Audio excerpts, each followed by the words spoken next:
बिस्मिल्लाहिर्रहमानिर्रहीम। शुरू अल्लाह के नाम से जो बड़ा मेहरबान नहायत रहमत करने वाला है।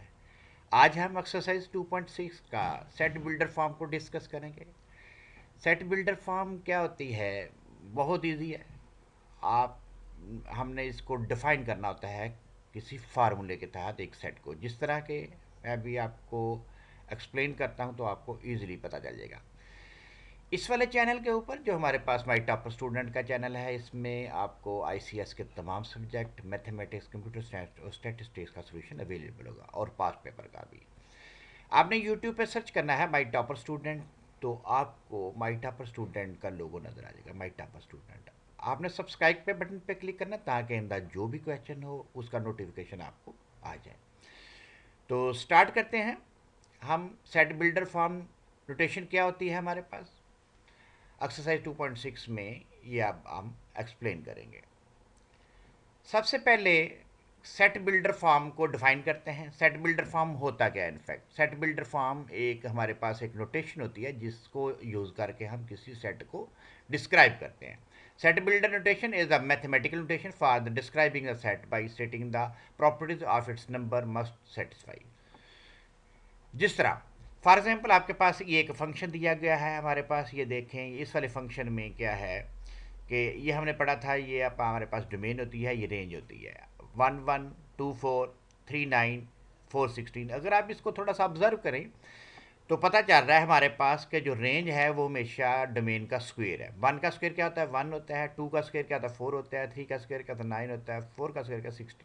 इससे आपको थोड़ा आइडिया हो गया कि हमारे पास इसमें कोई एक ऐसी नोटेशन है जो हम अपने डिस्क्रिप्शन के लिए यूज़ कर सकते हैं। जिस तरह नीचे लिखा हुआ डोमेन हमारे पास 1234 है और रेंज हमारे पास 14916 है।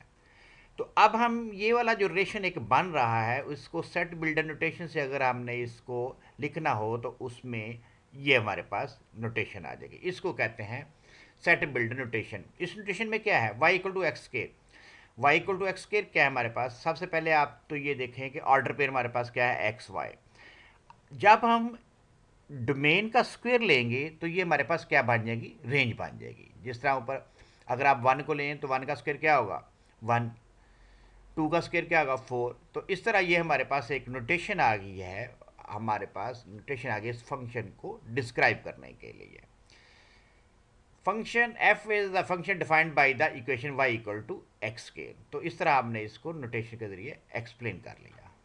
आसान सा है, बस थोड़ा सा आप इसको फंक्शन को ऑब्जर्व करें और उसके मुताबिक जो भी आपके पास नोटेशन बनती है, जिस तरह इस वाले फंक्शन की नोटेशन जो बनी है वो वाई इक्वल टू एक्स के है। तो इसके बाद हमारे पास नेक्स्ट जो चीज़ आ जाती है linear and quadratic function. Linear function वो होता है जिसमें वेरिएबल की पावर 1 हो, और क्वाड्रेटिक फंक्शन वो होता है जिसमें वेरिएबल की पावर 2 हो। सिंपल, बहुत ईजी है। आप देखें, अगर आप इसको चेक करें तो हमारे पास यहाँ पे वेरिएबल कौन कौन से हैं? वाई है और एक्स है, तो इनकी पावर 1 है, इस वजह से ये लीनियर फंक्शन हो गया। अगर आप इधर आ जाएँ नेक्स्ट, तो आप देखें कि वेरिएबल जो है ना उसकी पावर 2 है, तो इस वजह से ये क्वाड्रेटिक फंक्शन होगा। बहुत आसान है। अब हम एग्जाम्पल नंबर 4 को थोड़ा सा डिस्कस कर लेते हैं। एग्जाम्पल नंबर 4 है जी 3x plus Y equal to 2, and second part है y इक्वल टू 1/2x के। हमने इसका ग्राफ ड्रा करना है। ग्राफ ड्रा करने के लिए हमने ये करना होता है कि मुख्तलिफ हमने आर्बिट्रेरी जो है ना ये वैल्यू लेनी होती है। The equation of the defining function is, सबसे पहले हम पहले वाले को देखते हैं। इसमें पहले वाला हमारे पास जो है ना फंक्शन वो लीनियर फंक्शन है, क्योंकि इसमें वेरिएबल की पावर क्या है? 1 है। तो जब हम इसको लेंगे तो आपने हमें ग्राफ ड्रा करने के लिए कम से कम 2 पॉइंट ज़रूर चाहिए। तो इस वजह से हम 2 पॉइंट के लिए पहले x को 0 पुट करेंगे तो हमारे पास पॉइंट आ जाएगा A02, और फिर y को पुट करेंगे तो हमारे पास पॉइंट आ जाएगा 0.6 और 0। इन दोनों पॉइंटों को a और b को हम लेके जब हम ड्रा करेंगे तो एक हमारे पास एक लाइन मिलेगी जो लाइन ए बी होगी।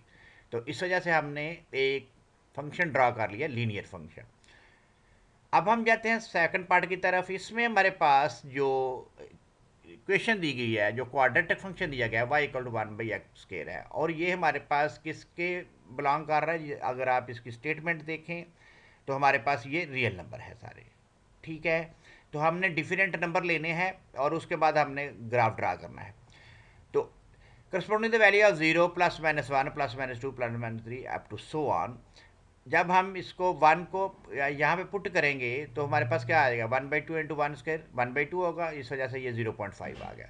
जब हम -1 करेंगे तो फिर भी 0.5 ही आएगा, क्योंकि -1 का जो स्क्वायर है वो क्या है, 1 है।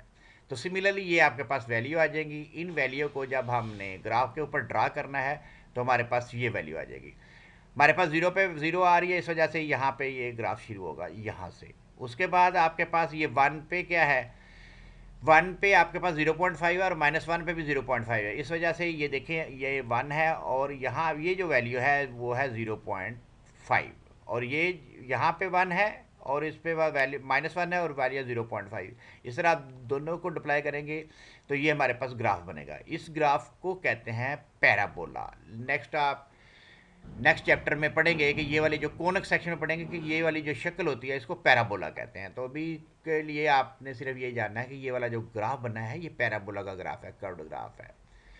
तो इस तरह आज हमने सेट बिल्डर फॉर्म को डिस्कस किया है और एग्जाम्पल नंबर 4 को डिस्कस किया है। तो नेक्स्ट हम एक्सरसाइज 2.6 के क्वेश्चन को डिस्कस करेंगे।